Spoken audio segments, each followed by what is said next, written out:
Olá, segundo ano, tudo bem? Espero que vocês estejam bem. A Pro já está sentindo falta da gente estar junto na escola, né? Olhando no olho e conversando, mas enquanto não dá, vamos seguindo com as nossas aulas online, tá?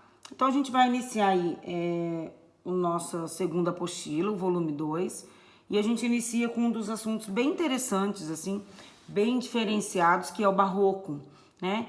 Então a gente vai conhecer um pouquinho do que é esse movimento, né, que surge na Itália, depois se espalha aí por toda a Europa.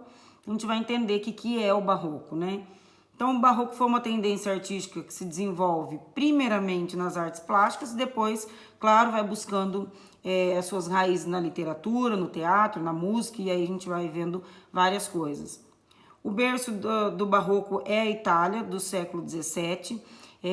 Ela surge precisamente em Roma, né, onde o Papa morava. A gente vai ver por que a Igreja Católica tem uma influência muito grande no barroco. Só que depois ele se espalha por outros países europeus, se espalha também pela América, chega a influenciar até alguns países que são protestantes, depois com umas características um pouco diferentes, mas ele vai se espalhando. Então tem ali alguns exemplos que a gente vai ver aqui: a Holanda, Bélgica, França, Espanha e, claro, o barroco no Brasil, que depois a gente vai falar um pouquinho. O barroco permaneceu vivo no mundo das artes até o século XVIII. Na América Latina, o barroco entrou no século XVII, trazido por artistas que viajavam para a Europa, e permaneceu até o final do século XVIII. Então a gente vai ver um estilo artístico, né, que a gente vai ver que ele surge por uma derivação e se desenvolve depois que acontece a Contra-Reforma, né? Então ele se contrapõe às ideias do Martinho Lutero, que foi o responsável pela Reforma Protestante. Então ele vem querendo trazer de volta os que se tornaram protestantes. É bem essa a ideia da Igreja Católica, de buscar novamente os fiéis que ela tinha perdido. E aí, para isso, ela, lógico, a arte era uma grande influenciadora em todos os pontos naquela fase.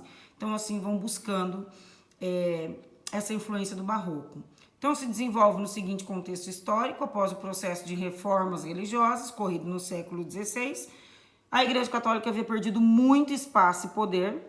Claro, tinha acontecido a Contra-Reforma, Martinho Lutero já tinha feito lá a sua reforma protestante, é claro que tinham perdido.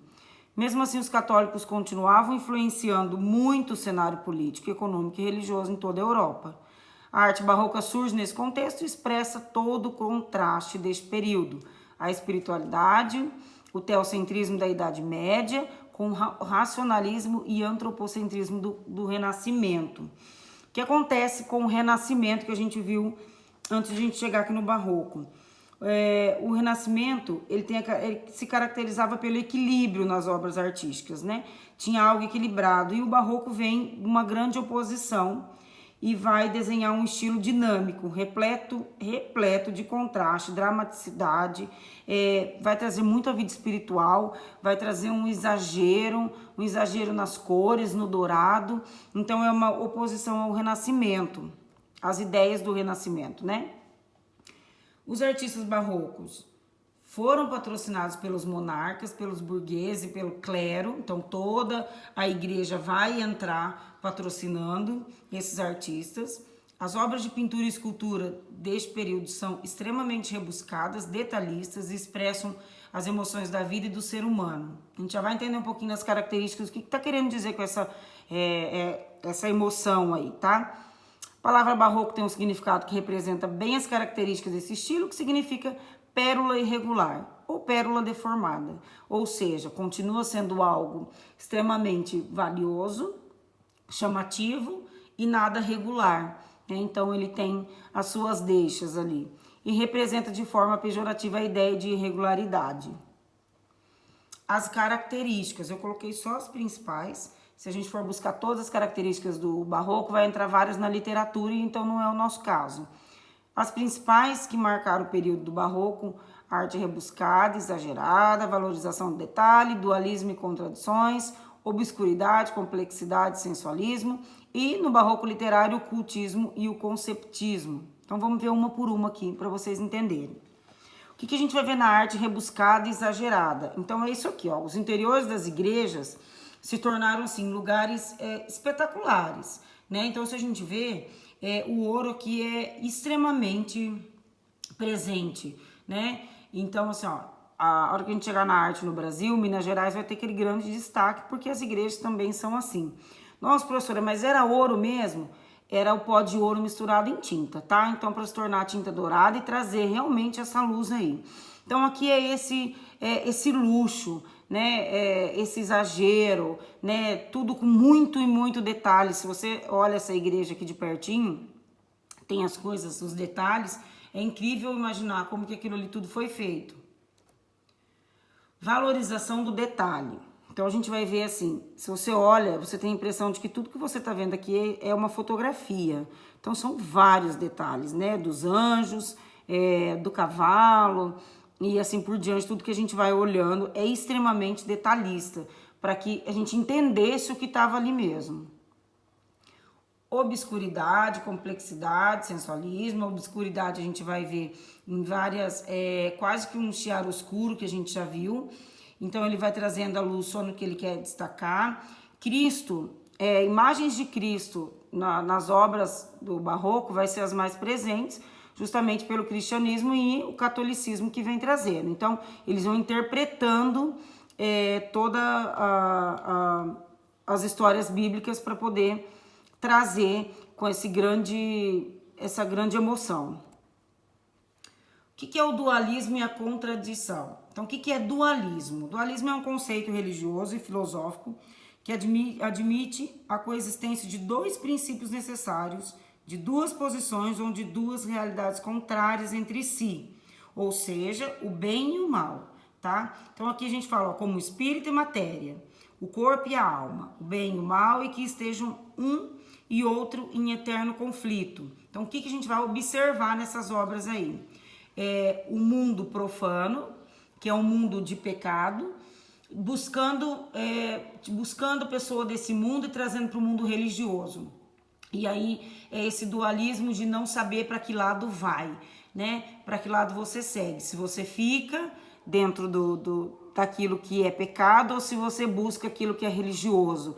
Então esse conflito a gente chama de dualismo, e a gente vai ver isso muito presente nas obras do barroco.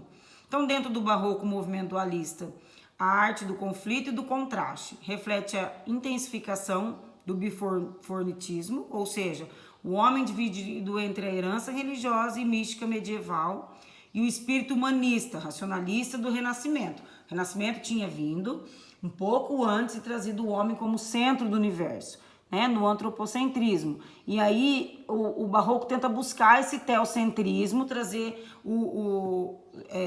Deus de volta para o centro, e aí começa essa luta aí que a gente chama de dualismo. Então aqui é um grande exemplo de dualismo, ó, como se tivesse aqui algumas pessoas querendo ir, né, para o lado do pecado e outras buscando e trazendo de volta para o lado da espiritualidade. Então assim por diante a gente vai ver. Então essa aqui é uma grande representação do dualismo. Ó, aqui também, né, a gente está sempre...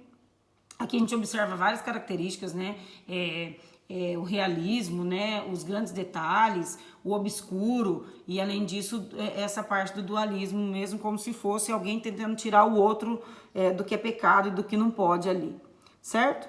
A gente só introduziu o barroco para a gente entender um pouquinho. Nós vamos falar depois do barroco brasileiro e da influência dele em outros lugares também. A nossa atividade para a gente poder ir para a próxima parte. Então eu quero que vocês pesquisem. Aqui são cinco grandes artistas barrocos. Cada um deles eles são de lugares diferentes, tá?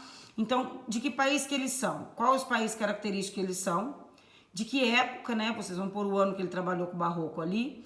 E duas características de cada artista, certo? Então, bem facinho. De que país que eles representam o barroco, de que época que eles representam esse barroco, e duas características de cada artista abaixo. Então, do Caravaggio, da Andrea Pozzo, do Velázquez, Peter Paul Rubens e do Rembrandt, ok? Então, nossa atividade bem tranquila.